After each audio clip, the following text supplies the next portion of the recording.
You have been doing something accidentally brilliant. You just don't know it yet. I do not mean that as a motivational statement.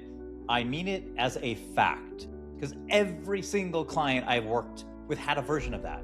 Something specific they were doing, something that was not in their bio, something they thought did not count. That thing was almost always the most powerful differentiator they had. All right, let me show you what I mean. Here's the question I ask that usually finds it. Not, what do you do? Not, what are your credentials? What is the specific, slightly unusual thing you do that you have never once put in a pitch or a conversation? Let me say that again. What is the specific, slightly unusual thing you do that you've never once said out loud? Never once you've talked about? All right, so sit with that for a second, because what I'm about to show you is going to make you think of yours. All right, let me tell you about Jeff. Jeff, he's a wholesaler, and he buys houses for cash. Haven't heard that before, right? He's a quick close, and he's good at it, and he's been doing it for years.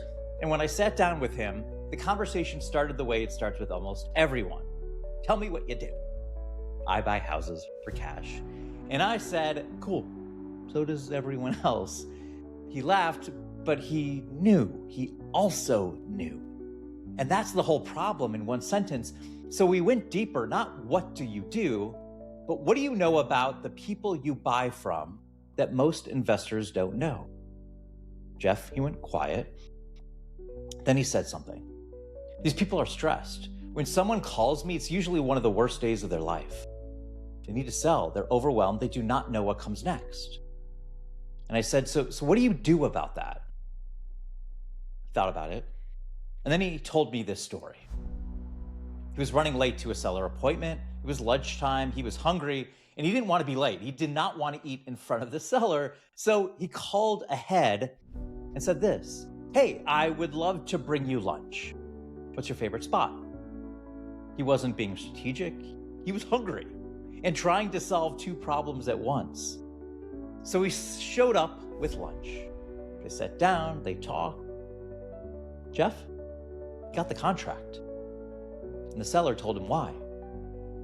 The seller said, you called me. You got my favorite lunch. You're somebody I trust. You were the only one who did that.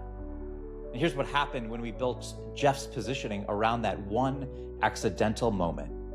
People stopped saying he's a cash buyer. They started saying he's the guy who brings lunch. Not because the food was the point, because the food was the visible expression of something nobody else in his market was doing. He wasn't buying distressed properties. He was meeting people on the worst day of their financial life and treating them like human beings. That's a category. That's a $2 bill. Now here's the part that stopped Jeff cold. He said, but I have to bring lunch to every appointment now? And I said, let's do the math. $25 for lunch, right? 100 seller appointments, $2,500.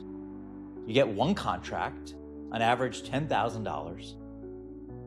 You just made $7,500 net. Now, if you're one for 100, you should probably be out of the wholesaling business. But here's what you're missing. 99 other people got lunch on you.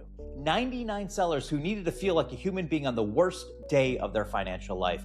And every single one of them is going to tell someone about the guy who called ahead and got their favorite lunch.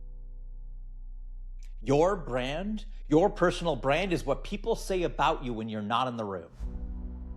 Jeff just bought 100 conversations for $2,500. Here's why this story matters beyond real estate. Every field, every industry, every category, full of people doing roughly the same thing. Same credentials, same process, same pitch.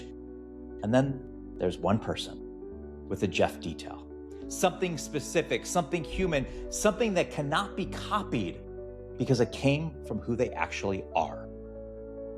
Jeff didn't invent bringing lunch as a brand strategy. He was hungry and he was running late.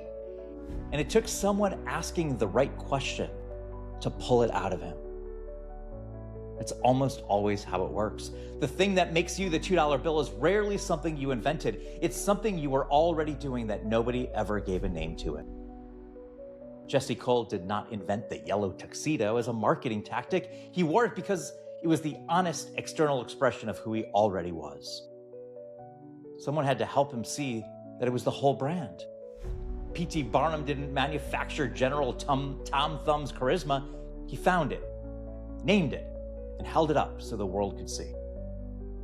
And Walt Disney did not create the feeling people got watching his films, but he built a world specific enough that the feeling had somewhere to live.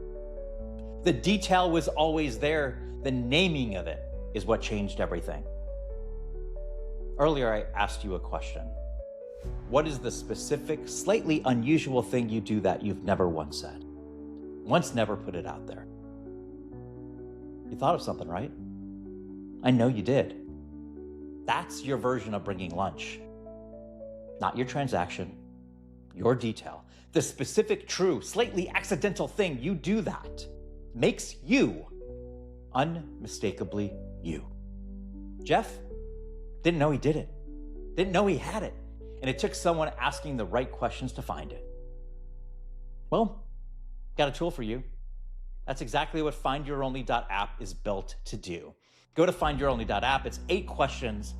It's free, and you'll finish it in under 8 minutes. That's the first step you need to take today.